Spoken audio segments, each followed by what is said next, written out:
Tommy Edwards has been pushing himself to the limit in the lead-up to his title defence. I think I've improved a bit more, just riding big bikes too. Alongside his father Paul, he'll jet off to the States tomorrow to prepare for the Nationals next week. Every track we go to over there this year, he's already competed on. We know the surface, we already know what gearing we're going to run on the bikes, he's going to be ready to go. Tommy recently had his first taste of road racing, finishing 4th in the Australian Junior Series. It helps a fair bit because when I ride the road, I think the dirt experience helps me when I start to lose the bike a bit. It helps me regain it. And for his supportive dad, watching can be tough at times. Yeah, it's frightening, but if it's dangerous, he'll slow down and not win the race. I want to be like Valentino Rossi. Meanwhile, Chad Reed has finished 8th in the latest round of the American Motocross Series at High Point, his best finish so far in 2014. The Australian grabbed 5th in Moto 1 before holding on to 10th in Moto 2. Michael Kane, NBN News.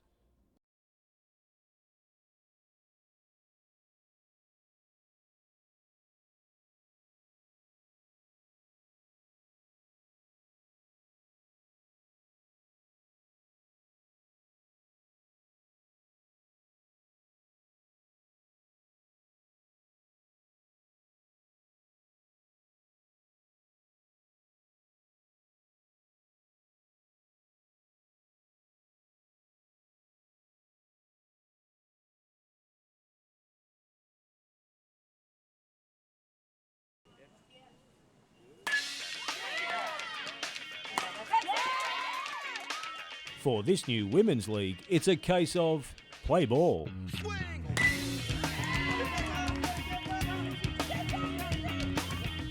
The inaugural 6-week competition features 4 clubs with players coming from as far as Tamworth and the North Coast, all just wanting to play in a female domain. It's good to play with a bunch of girls. There's not as much pressure. The guys aren't as cranky. It's just a much happier environment sometimes. All standards are involved, from rep players to rookies. There are girls out there now that have never played a game of baseball in their life, and there are other girls out there that have played at national championships. So there's quite a range of skills. Belmont's Izzy DeMol has been playing baseball since she was 8. She's hoping to one day don the green and gold. Good girl. There you go. Love to play in Australia team and stuff. That'd be the best. Right now, she's pitching up a storm. Yeah, want to try and throw strikes and stuff. Well, if you got a tight umpire, kind of sucks, but not much you can do about it. Put the ball in play, let them make the outs. That's the way we come back in the game, all right? Go out there now, keep the ball in front and make the outs. Let's go, come on. Michael Kane, NBN News.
Treasurer Andrew Constance promised an infrastructure budget, and for Newcastle and the Hunter, he delivered. The highlight, big dollars for the region's investment fund. I'm also pleased to announce additional amounts will be reserved in Restart New South Wales for the people of the Hunter, including $100 million for the Hunter infrastructure funds. Local Liberal MPs were quick to spruik the Treasurer's spend.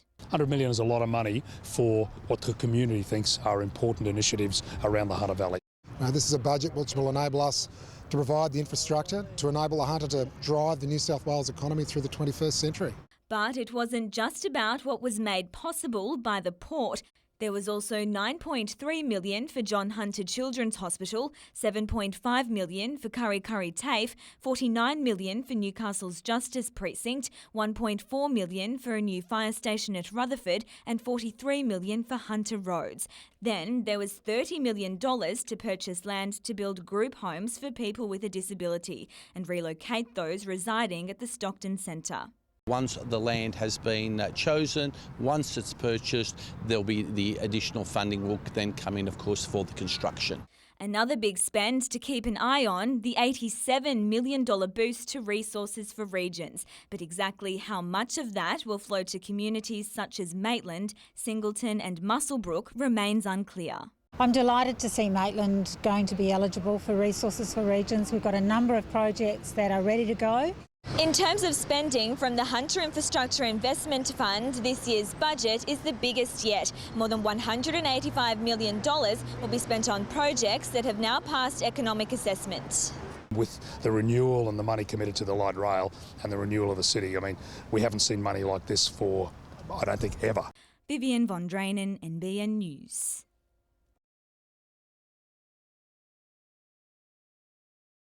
A young father killed while simply driving to work. 31-year-old Ryan Hayes' life was cut short by this horrific crash at Becolban 18 months ago. The car he was driving was struck by another vehicle that had crossed to the wrong side of Wine Country Drive. The other driver, Nicole Linda Young, was on parole at the time and has since admitted to taking a combination of prescription and illicit drugs in the 24 hours before the crash. Today, the grief was too much to bear for Mr. Hayes' close family. His sobbing wife, Lana, told the sentence hearing the loss is unbearable and that she still wakes every morning and reaches out for Ryan. Oldest daughter, Tia, was the one who answered the door to police that fateful day. She explained she relives that morning over and over. Young, a self-confessed long-term drug user and victim of domestic abuse, pleaded guilty, telling the court she's remorseful. In sentencing her, Judge Helen Symes told the Hayes family there is nothing the court can do to ease your pain, but that she hopes the jail term will act as a deterrent. As the sentence was handed down, Ryan Hayes' wife Lana wailed loudly from the gallery. She screamed, "I hate you," as Young was led away from the court. I think 3 years, if that's what they put on life, 3 years, then I don't think it's justice has done him proud today. But Young will be eligible for parole in August 2017. Kate Haberfield, NBN News.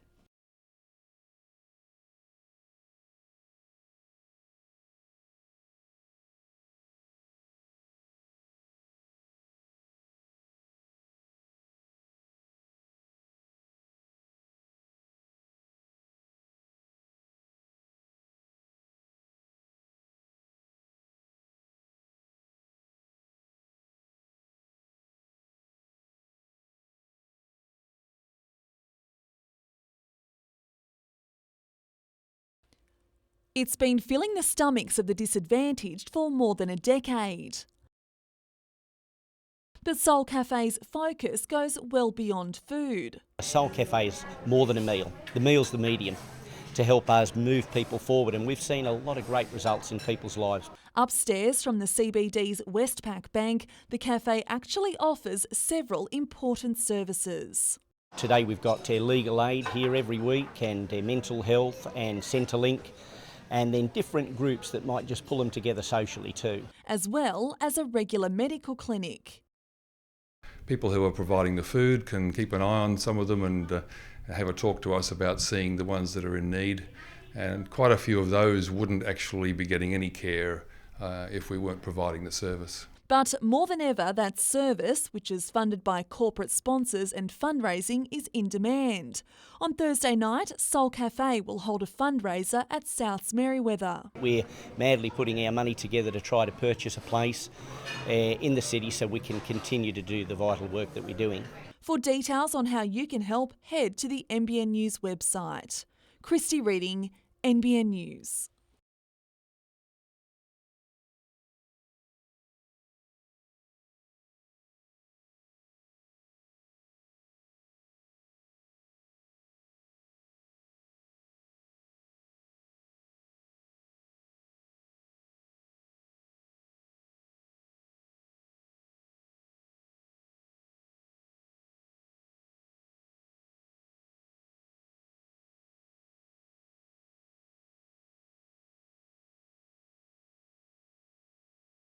It was a performance that had the Hawks coach grinning from ear to ear. We think he's finally found the running game that we want from him. Marta Usadabua is a 190cm, 119kg lock who's beefed up Hamilton's pack, while fellow Fijian Api Vanakina has also turned heads. Our expectation with regard to what we want them to do in a game, as opposed to them playing with 15 like-minded players in Fiji, there's been a transition.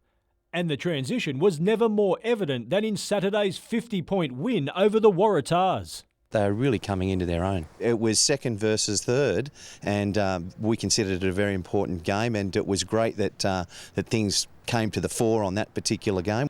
Both players love their new club. The boys really play well, and we managed to beat them. When I arrived, blend well with the boys, friendly, and loving it. The Hawks play Lake Macquarie this weekend. Coleman believes they've now issued a warning to the rest of the competition.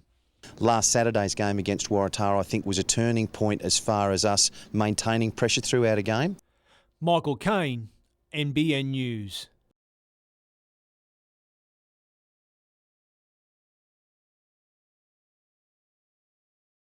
For this North Stars import, producing a triple treat was all in a night's work in his side's 7-4 victory. We're making a lot of things happen out there, and the puck's starting to go in the net for us, so things are going good, yeah.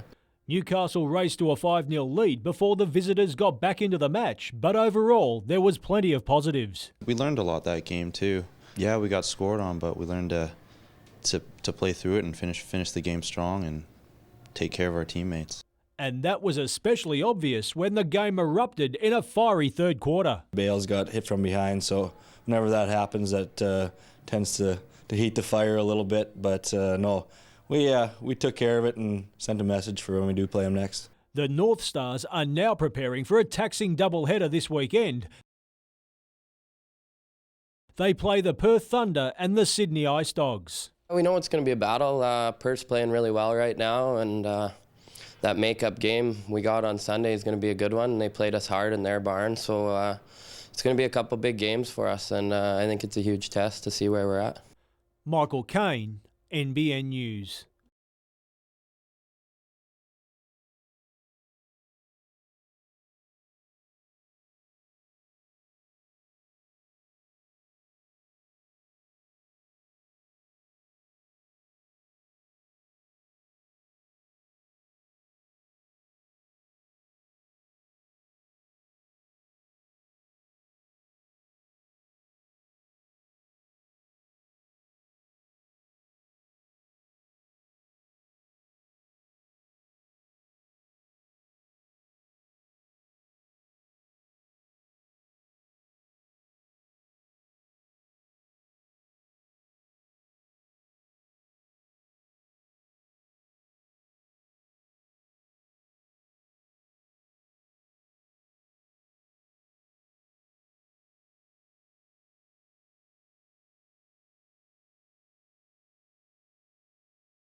Meet 5-year-old Miles Wellham, his mum Mel's little miracle worker.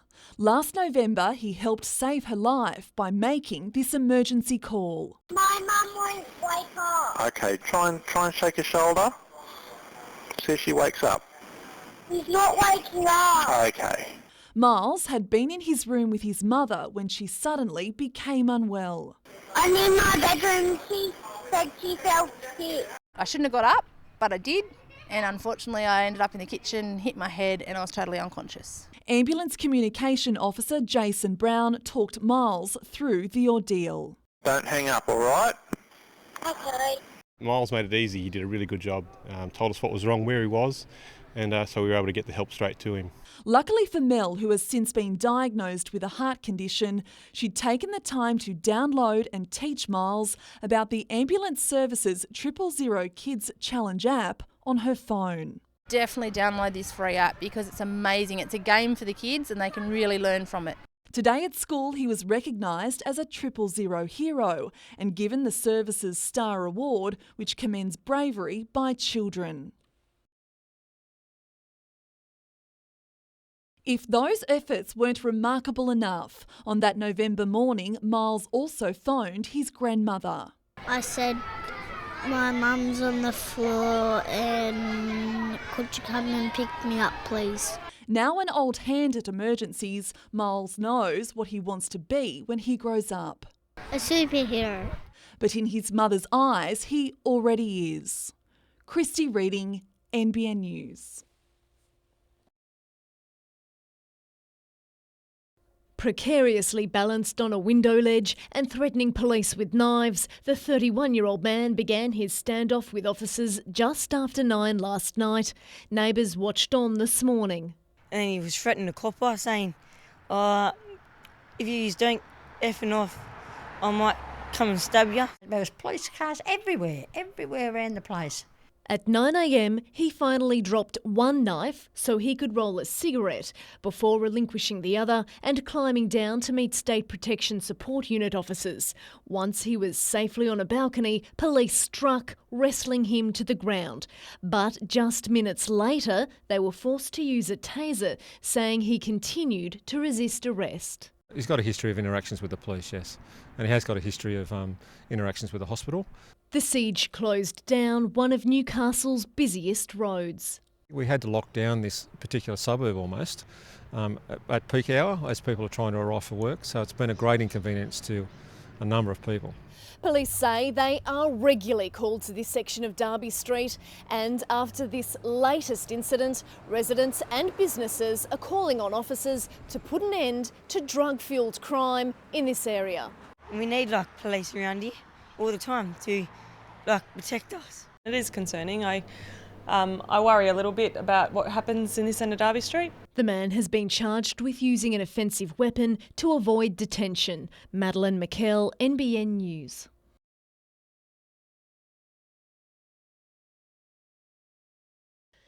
David Hughes is one happy man. His 2-year battle to create a 100-lot subdivision in this park came to an end last night when the developer was given the go-ahead by Newcastle Council. We're really excited, we're really happy, and certainly we're really pleased with the result. Some local residents had opposed Central Village, claiming surrounding roads wouldn't be able to cope with the increased traffic and likening it to a trailer park. But Mr Hughes says while the homes will be manufactured, the project is a world away from that. They look and feel exactly as a normal home would be. It's just it's a new type of housing. It's efficient. It's modern. It's just delivered in a different way. The homes will be built off-site and assembled in a mere matter of days. They're expected to sell for an average of $300,000. The development is being aimed at empty nesters, and according to Mr Hughes, there's already plenty of interest. We see people who are living in Mayfield East who are looking to downsize. This is a great opportunity. Their alternative is to move, say, to Williamtown or to Fern Bay, and they're away from family, they're away from friends. Construction will begin soon, with the first homes ready to move into early next year. Madeline McKell, NBN News.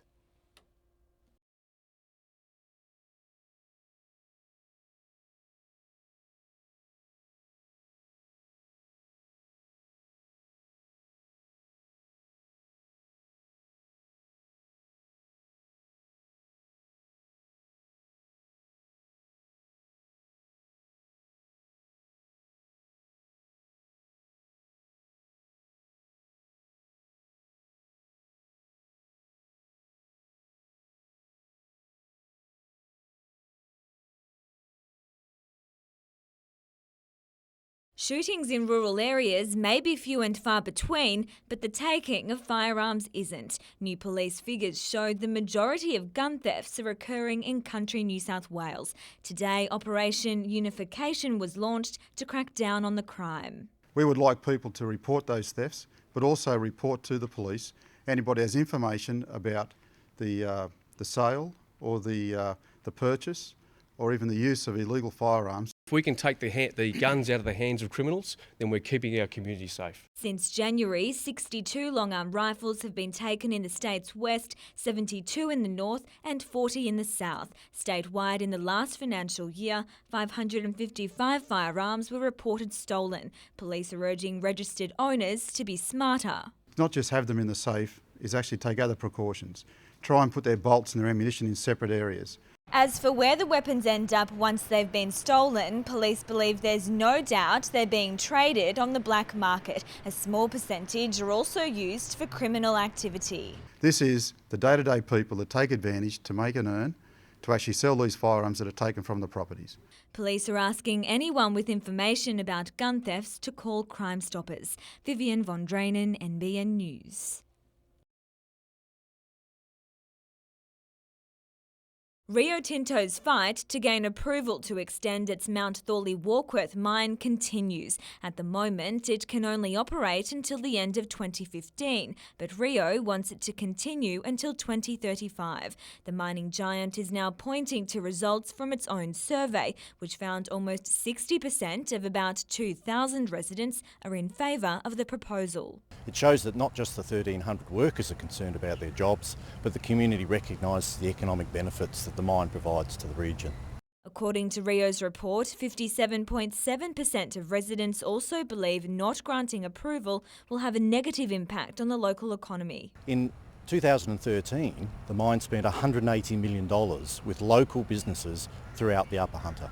But the survey comes less than a week after the Australia Institute's finding that the industry isn't as vital to the economic success of the valley as people might think, and 83% of the 1,000 people it surveyed didn't want to see the industry expand. Environmental activist Steve Phillips argues the mining company's report is pure spin. Due to the public relations work of this company and others, people do have a very skewed understanding of the industry. Vivian von Drainen, NBN News.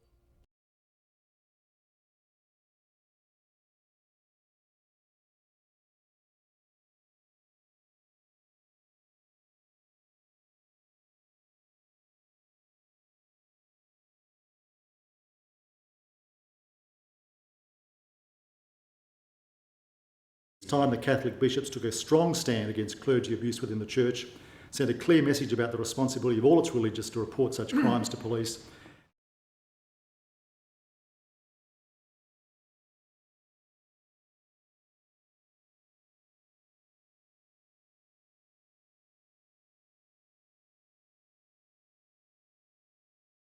Yeah, pop when it took off.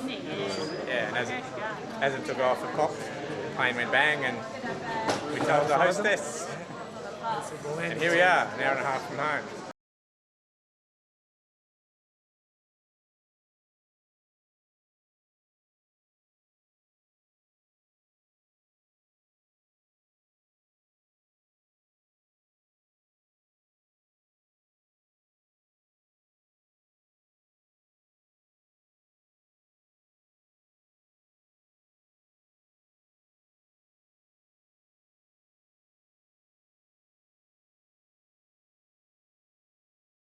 A 10-minute period against the Roosters saw the Knights throw away everything they'd worked for, and it was best summed up by the coach after the siren. The effort's there, they're all putting the effort in, we just find a way to beat ourselves each week. Jared Mullen believes the side needs to turn the stats around to address its winless streak. You just can't win games, completing at 40%, it's just not good enough. We know how to do it, we just got to put it on the field, so that's what's the most frustrating thing about it.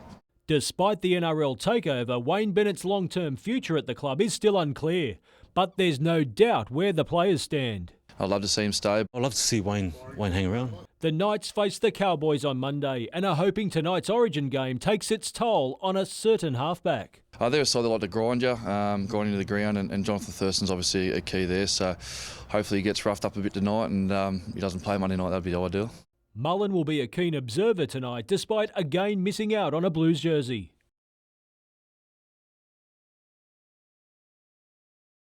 Obviously, we're not winning games here, so that doesn't help. But I'm cheering for the Blues, and hopefully they get a win. Michael Kane, NBN News.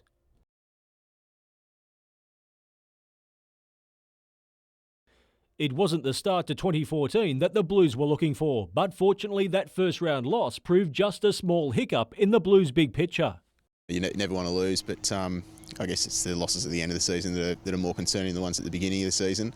Newcastle City take on Terrigal-Avoca again this Saturday, and the worrying aspect for the Blues is that the Panthers believe they have more in reserve. Every week we've had a few decent players out, so we're yet to hit our straps really, I think. The midfield is where the game could be won or lost. We feel like we've got the strength and the muscle, and they probably just got us for run. So if we sort of control it in and under, I think we'll give ourselves an opportunity to kick a score. To get first position out of there and give our forwards every chance is going to be a big thing for us. The Blues will welcome back skipper Luke Rawnsley, and his experience will be invaluable for their defence, while the Panthers will see the return of James Polglaze. He should be back in. He hurt his back in the first quarter of the rep game, and he'll be a big inclusion for us if he comes good. Both sides had plenty of players in the recent Black Diamond rep team, but that's where the friendships stop. There's a few good friendships there amongst the two clubs, but they're sort of left behind when you step over that line. In other matches, Killarney Vale takes on Singleton and Warners Bay play the Marlins. Michael Kane, NBN News.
Daryl Donohue's loved ones say they always knew disaster would strike at the intersection of Midmay Road and McNaughton Avenue. It is absolutely woeful. Yep, we've lived here now for 12 years and I would have seen that many accidents now. I want to sell and move. I've had it. The 52-year-old Maryland man was on his way home from his adoptive mother's house on Tuesday night when he was hit by a ute. I took one look at him and I went to pieces, but they wouldn't let me near him and I actually thought he'd died. Mr Donohue was trying to cross Midmay Road when he was struck. The injuries he received were so devastating that he stopped breathing and had to be revived twice, while neighbours and onlookers were waiting for paramedics to arrive. Tonight, he remains on life support. And they told us this operation, he's got a broken neck and this operation will be touch and go if he has it and touch and go if he doesn't. No charges have been laid against the driver. Police are looking for witnesses. Driver has been interviewed and provided a version of the incident, and he was breath tested at the scene with a negative result, and we'll be waiting on a blood test sample that comes from the pedestrian. Residents are now campaigning to have traffic lights installed at the intersection. Madeline McKell, NBN News.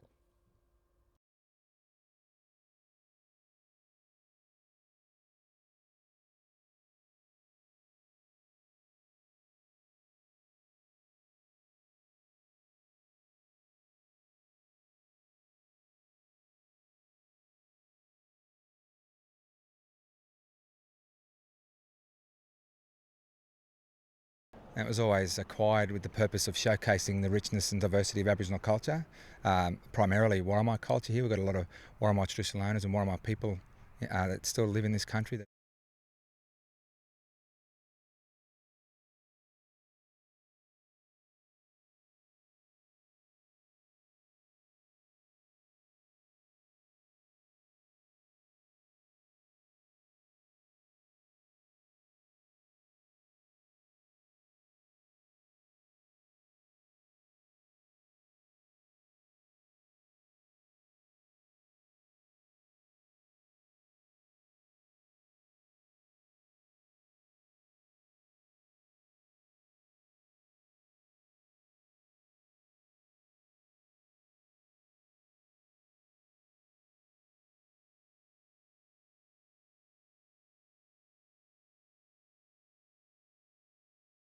Surprised more than anything else, yeah.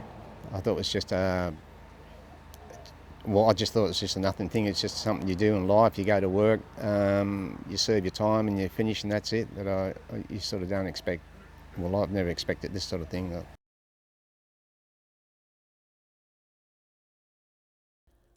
Michael Hagan knows all about testing times. Right now, the assistant Maroons coach has a serious case of the blues. Hags, well, I'd say today you probably qualify as a brass bloke yourself. How are you feeling? Trying to overcome adversity.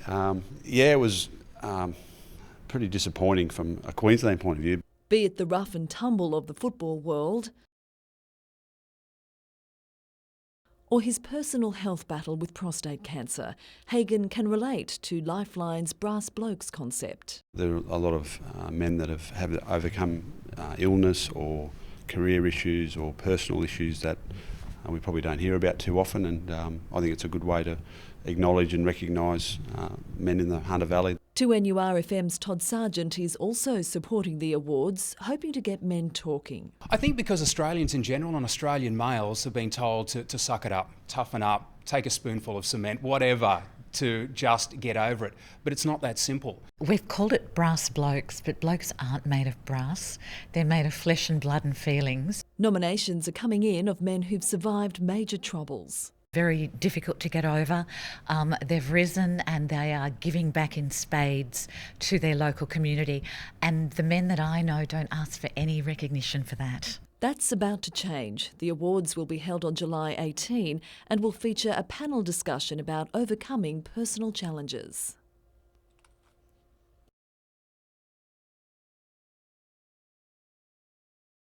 Thanks, Paul. Every night, about 100,000 Australians find themselves sleeping on the street, and that's exactly why CEOs from across the Hunter are gathered here tonight to sleep rough. The fundraising target nationally is $7 million. Last year, $120,000 was raised in the Hunter, and they're hoping to increase that amount by about $30,000 this year. I'm joined now by Denise Lucas from Newcastle Vinnies. Denise, what sort of conditions will our CEOs be experiencing tonight? The CEOs will each have a cup of soup, they get 3 sheets of cardboard to make a bed, and then they sleep out here in the cold. And whereabouts does the money raised go to? The money raised will go to people who are homeless and people at risk of homelessness. Great, thanks Denise. And the temperature overnight is expected to drop to about 12 degrees, so our CEOs are in for a chilly night, but it's all for a good cause. Back to you.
He's only been in town for 24 hours and already Marcos Flores is right at home.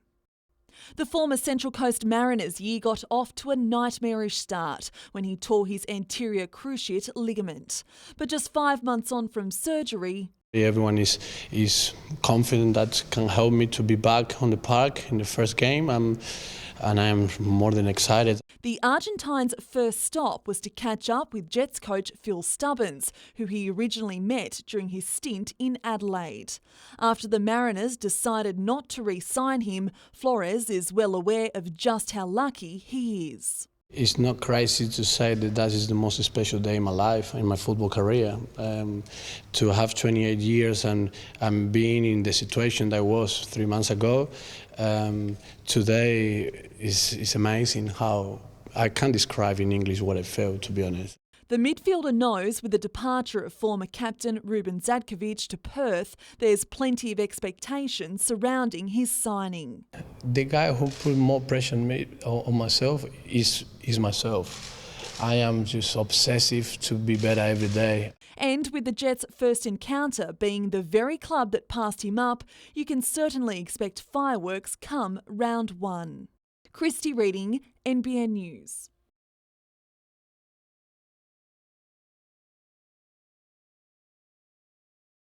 He's been one of Broadmeadow Magic's stars of the season. I started the season at right back and was enjoying it there, and then Chappie, the coach, chucked me up front, and I've managed to get a few goals. So yeah, I've been enjoying it. It's been good. And on Saturday, Reece Tippett will be front and centre when the club takes on Lismore FC in the State Cup quarter-finals. We don't know what we're going to come up against. I'm sure they'll be a good team, and obviously they've got through this far, so we can't underestimate them. The Magic will welcome back club captain Peter Haynes, but with Alex Kantorowski and Luke Vigili on the injury list, the side won't be at full strength. But if Broadmeadow's men can finish in the top two, a spot in the FFA Cup will be theirs. It just means that it gives the grassroots of football a chance to play against the A-League. So great initiative, and we're all pretty excited about it.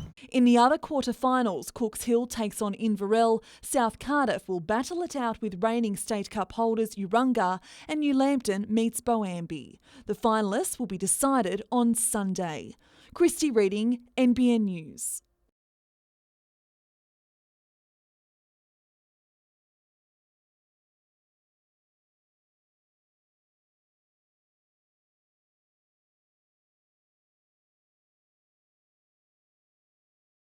The kit that we got made up, especially for the day, will be auctioned off back at the Lake Macquarie Tavern after the game, and so we're hoping to raise around $5,000.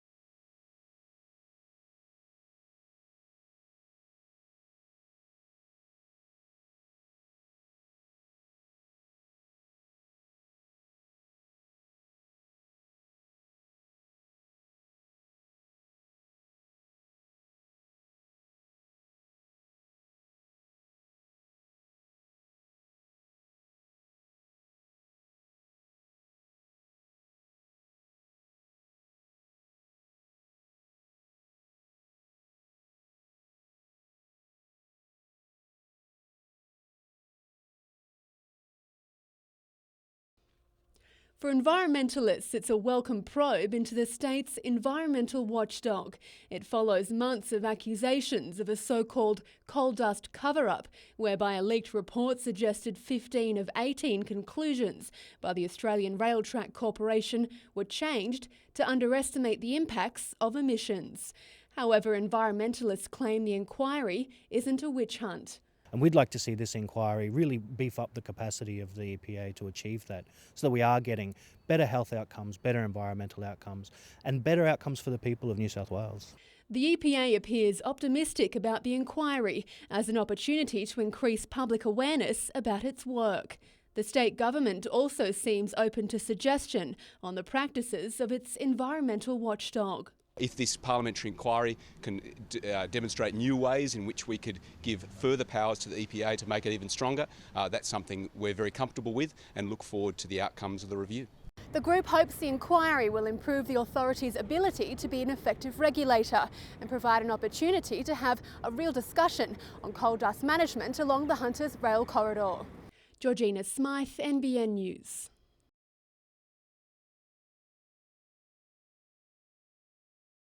They're some of the first on the scene should an emergency unfold at a mining site. And today, the skills of mining trainees were put to the test against others from across the Newcastle region at the annual Mines Rescue Competition. We make sure, first of all, that we prevent accidents and incidents, but when required, we make sure that we can do the best that's possible to do. The competition puts teams through a series of real-life scenarios, both underground and above. On the surface, we have firefighting, compressed air breathing apparatus, first aid, and underground we have a range of search and recovery and first aid exercises as well. And with a number of deaths, including 2 in the Hunter Valley in the last 2 months, the day's importance wasn't lost. We're not required very often, but we need to be available 24/7. And while it's serious business, teams are also battling it out for regional honours and a spot in the national titles later this year. There's lots of rivalry, lots of fun. It's a friendly competition, but they're here to win. Christy Reading, NBN News.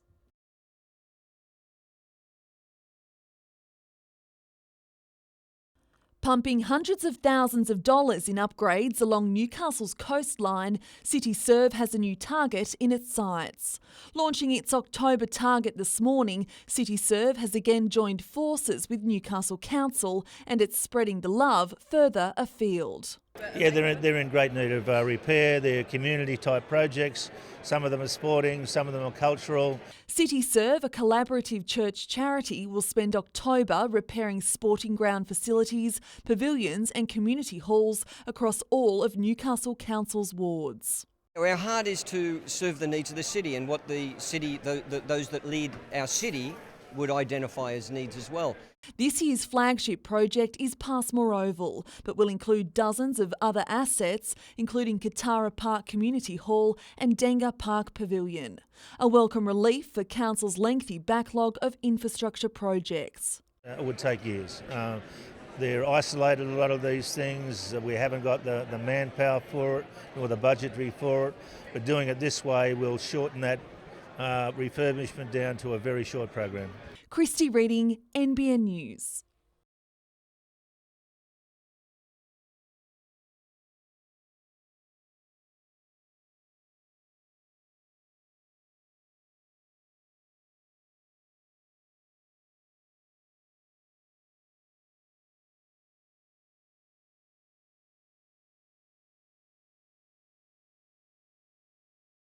Yeah, we wanted to. Yeah, we really wanted to, but he wasn't out there today, so sadly.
I've always loved it since I was little. Just love the movies and love the characters and love the magic.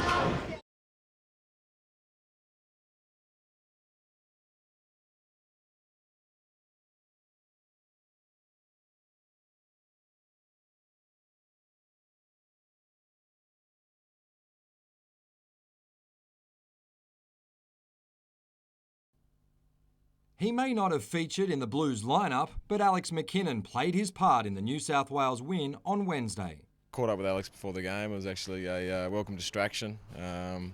Sat with him for about an hour and just chatted in general. But to have him in the sheds after the game, it was great for me. It was great for the team to have been able to enjoy that moment. His father Scott says it meant the world to his son. He got to meet a lot of older sort of legends of the game, but better still, he got to be with his mates before the game and then in the sheds after the game, and you could see he was that happy, mate, and that smile comes out and you think, oh, this is good. This is what it's about.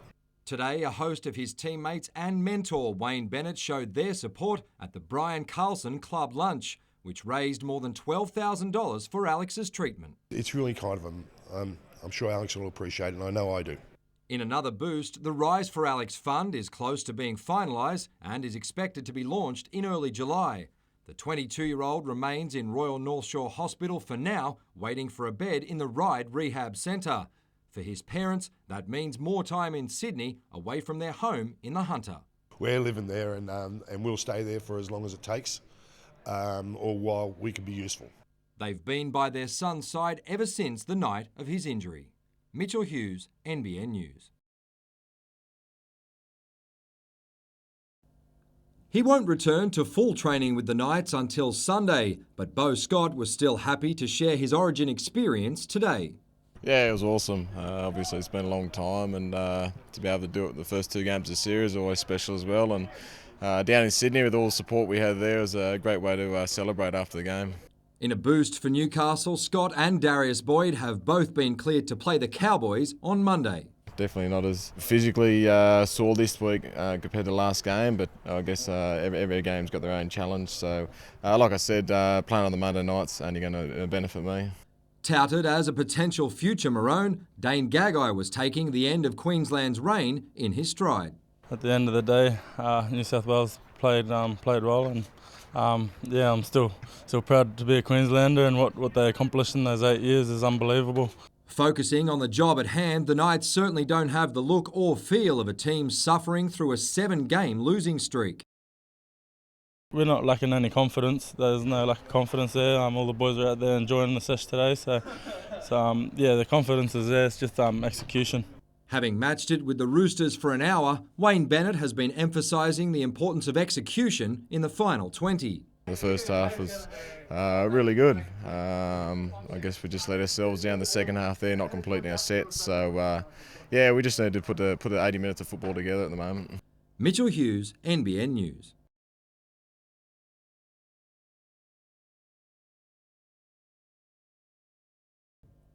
Having surrendered its country crown to Illawarra in 2013, the Newcastle rep side almost lost a shot at redemption last weekend against Canberra. Down 16-0 midway through the first half of the Tier 1 semi-final, the Rebels eventually scraped home by 6. We're not going to take too much away from it. It's good. We'll be better for the run, but I think we'll be lot better this week. Jermaine Ale was part of Newcastle's winning team in 2011. The West's captain is keen to help the Rebels retain the title when they take on Illawarra in Tamworth tomorrow. They're always a quality side. They've got a quality competition down there, and they give it to us last year, so we owe them one. Cessnock's Chris Adams has never played in a country final. His last appearance for Newcastle was in 2009 when the boys from the Gong hammered the Rebels in the semis. The Newcastle skipper knows his troops need to focus right from the kick-off tomorrow. I watched a little bit last week. They're strong up front. They get to their kick, so it's going to be a tough contest. Despite a 7-hour round trip to the country music capital, a majority of the Rebels are expected to back up for their club sides on Sunday. We enjoy playing for club. It means a lot to us. We'll be doing our best to get back and be fit for that game. West will be sweating on the fitness of at least 7 players as they prepare to take on Curry at Harker Oval. In other games, the Sharks' clash with Souths has been moved to Sunday, while Maitland hosts Cessnock. Mitchell Hughes, NBN News.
It got off to a shaky start 4 years ago,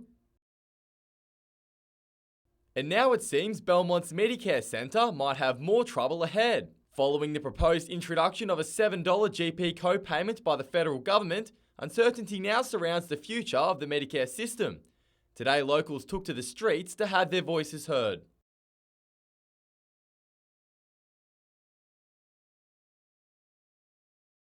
Hunter-based Labor Party members led the procession and were joined by the Shadow Assistant Minister for Health, Stephen Jones. He believes if the co-payments plan passes through the Senate, it's areas like Belmont that will be the hardest hit. There are fewer doctors, there are worse chronic disease issues in regional Australia.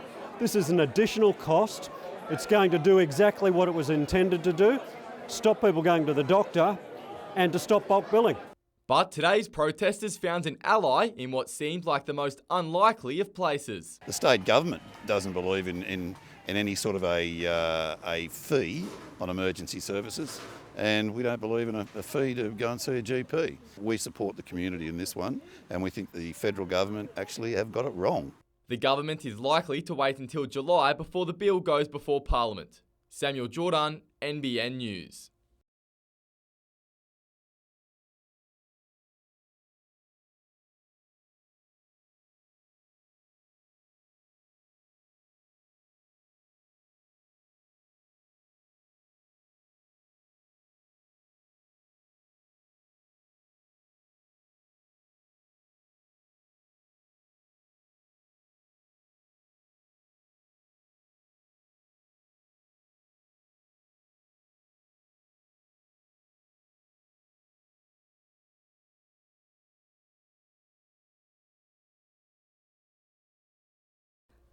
It's the cafe and cultural hub of Newcastle, and now Derby Street is the focus of a world-first technological trial. Using sensors placed along the street, Kauma measures temperature, parking and pedestrian traffic, and is designed to help business owners attract more customers. We've partnered with Vimoc Technologies to roll out their innovation of landscape computing. We've completed the first part of the trial on Derby Street, and now we're into the next phase, which is the development of applications. Kevin Coffey, Managing Director of Gene Bass, is already reaping the benefits. It's just wonderful to have this access to hard data to know for staffing levels is one of the main things, but also how to respond better to the consumer, just to know that these are the days that, or the patterns that are happening. The information can be instantly accessed through a database, while social media is automatically updated. For example, 685 people passed Hotel Delaney yesterday. And it's hoped the technology will help council develop long-term parking solutions. The program is also a front-runner in an international competition with $250,000 up for grabs. If it's successful, the program will be rolled out across the city. Lauren Kelly, NBN News.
Two weeks since her win, Tegan Martin has stepped out of the spotlight for the first time, but her big moment is never too far from her mind. Miss Universe Australia is Tegan Martin. The moment that I heard the T and the Tegan come out of the of his mouth, I was ecstatic. It was a dream come true. After growing up in the Lake Macquarie suburb of Jules, Tegan is now based in Sydney, but insists she hasn't forgotten where she came from. The people in Newcastle have been incredible. Like, I can't thank everyone enough for the support people in Newcastle, complete strangers even, in my journey so far. Naturally, comparisons have been drawn with the Hunters' other golden girl, Jennifer Hawkins. And although Tegan is flattered, she's determined to make the crown her own. I am trying to create my own identity throughout this year. I would love to emulate the success of Jen, but I want to be Tegan Martin. And while the lifestyle that comes with her new title is taking some getting used to, there's one thing that's already close to her heart. It gets dry cleaned every week. I wear the sash everywhere, so it draws a lot of attention. But yeah, it's my prized possession at the moment. Samuel Jordan, NBN News.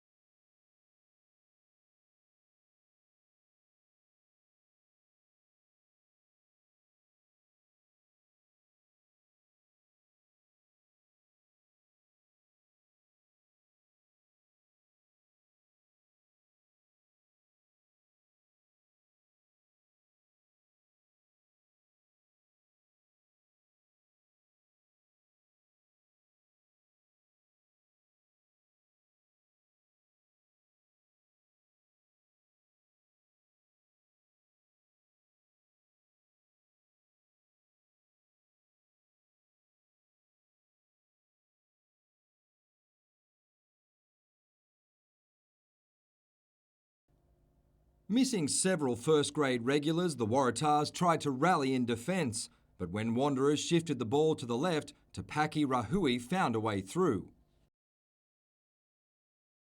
In a first half that lacked points, Adrian Curry got the Tars on the board. The visitors went close to their first try shortly before the break, Alex Robson denied by Luke Simmons. The second half was a different story. Ben Ham extended the lead for the two Blues. When Wanderers added another just a few minutes later, the score had blown out to 17-3. An ordinary pass handed the men in red a shot at a comeback, Arthur Brown getting the Tars back in it. Brown was heavily involved again as the visitors scored their second. He handed off to Jono Reynolds, who made the score 20-17. But the rest of the game belonged to the home side. Anthony Barrett grabbing his first for the afternoon as Wanderers remained the only unbeaten team in the NHRU.